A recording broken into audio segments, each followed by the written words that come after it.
What's going on, Detroit Lions fans? Welcome back, Detroit Den 303 with Steve. Before I get into today's episode, real quick, tomorrow is game day. Tomorrow is Detroit Lions game day, Sunday Night Football. I am doing a jersey giveaway.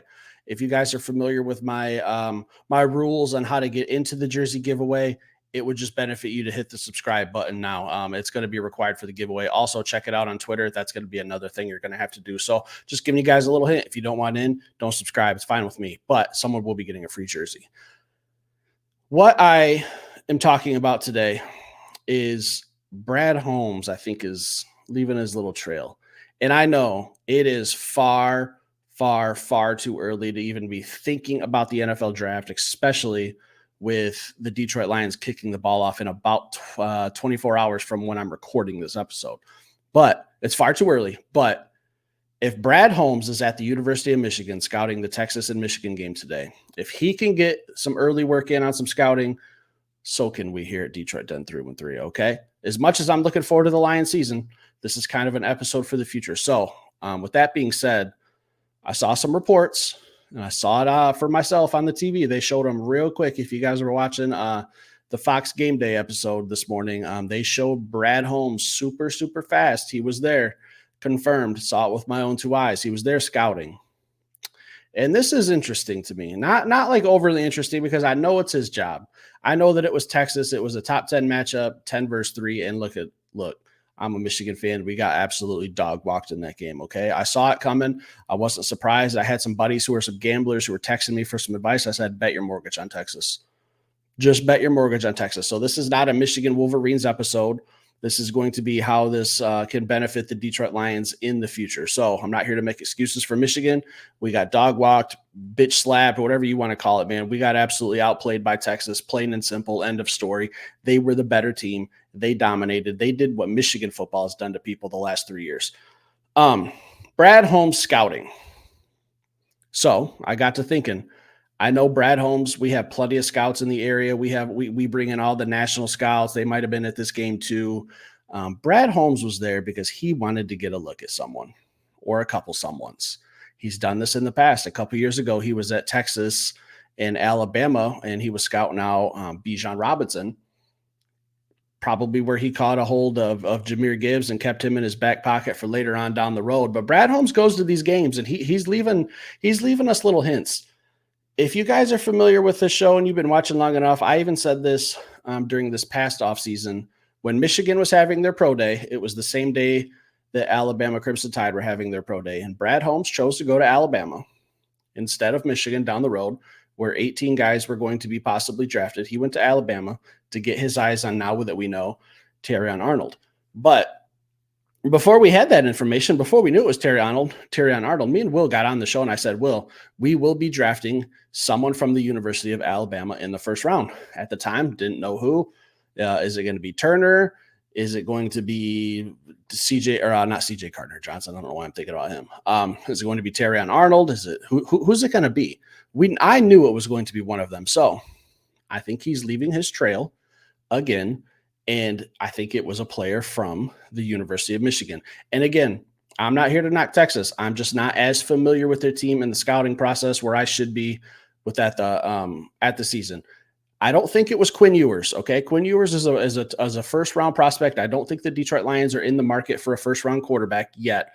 I don't know. Are we going to go the Atlanta Falcons route? And anything's possible, but I'm not worried about that right now. So I'm not going to say it's Quinn Ewers. He played very, very well today. But I don't think that's who was on Brad's radar. So I really narrowed it down to 3, maybe 4 Michigan Wolverines. And again, today's tape from Michigan was just kind of a throw it out the window. But the totality of these guys' career and the season going forward, I think that these guys will be great Detroit Lions prospects down the road. Number 1 on my list, and this, I guess we will put this in order. Number 1 on my list is Mason Graham. If you guys are familiar with Mason Graham, the defensive tackle from Michigan, he's my Braden Fisk from this past draft. And we're going to see Braden Fisk tomorrow night for the Rams. Mason Graham, interior defensive lineman. We can kind of look at what's going on with the Lions right now. Ali McNeil, contract up in the air. DJ Reader, banged up. Questions about Levi Onwuzurike. Questions about Broderick Martin. I think Mason Graham was probably the number one target that Brad was looking at today. Again, guys, I know it's super early and we're all very excited for the season. And this is something that we're going to dive into fully come April when we're picking at pick 32 after we win the Super Bowl. But it's just something that's new. Are you guys hearing this on other podcasts? I don't know. I don't watch other podcasts, so I'm not sure. But it got me thinking today. I think Mason Graham is the target as of now. Way too early. I can't say that enough because people will twist my words in the comments. It's just a fun little episode to get you guys thinking, why was Brad Holmes there? Why was he at that game and not another game? Why was he right down the road? There's a lot of good games going on tonight. Why was he at Michigan versus Texas? I think it's Mason Graham. Interior defensive lineman. Like I said, there's some question marks on this D line. There's some uncertainty for the future. Uncertainty for the future on who's going to be on the roster. We don't know. Second on my list, Colston Loveland, tight end. Kid plays like a wide receiver. Reminds me a lot of Brock Bowers. And how Georgia used Brock Bowers isn't the same as how Colston Loveland gets used, but Colston Loveland is a quote unquote tight end. He's not afraid to get in there and mix it up in the blocking game. That's what Dan Campbell, Ben Johnson, and Brad Holmes love. Guys, no block, no rock. That's the rule when it comes to pass catchers. So he'll get in those trenches. He'll block. He'll chip. He'll take on those defensive ends with the help from a tackle every now and then. He's not afraid to get dirty in the run game, in the pass block game, delay routes.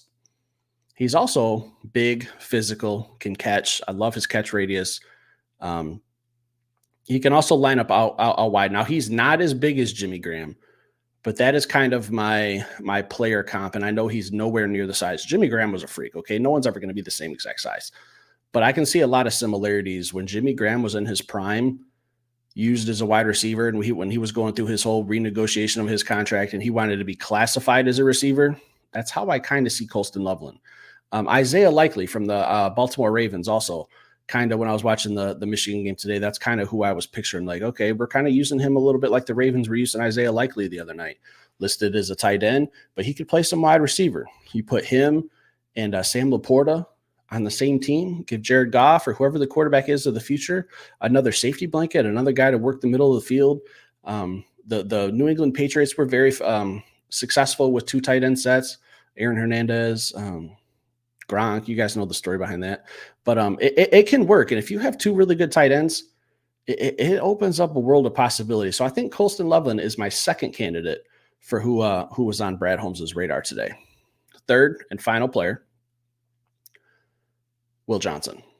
Will Johnson will be a top 10 pick. I know he kind of got picked on last week against Fresno State, but he also made the game sealing interception on the bubble screen where he just read it. All right. That just, it shows me that, hey, this dude's in the film room. He's studying up on these other teams' formations, the route concepts. Will Johnson is a great, fantastic corner. He plays press man coverage. You can put him on an island and he's going to do fine. He's going to give up receptions. It happens. All right. It's college football. Everything in football is delegated to help the offensive perform. It's the rules, the technicality, everything favors the offense in football, college or NFL, it doesn't matter. So when people were talking about how he gave up receptions, like, okay, what do you want him to do? Go out there and play his whole career without ever letting a receiver catch a pass? That would be phenomenal. It's also very unlikely, very improbable. So Will Johnson, I think, would fit Aaron Glenn's defense, press man coverage. The problem is, not really a problem, but I think it's just that the Lions have invested a lot in the secondary already.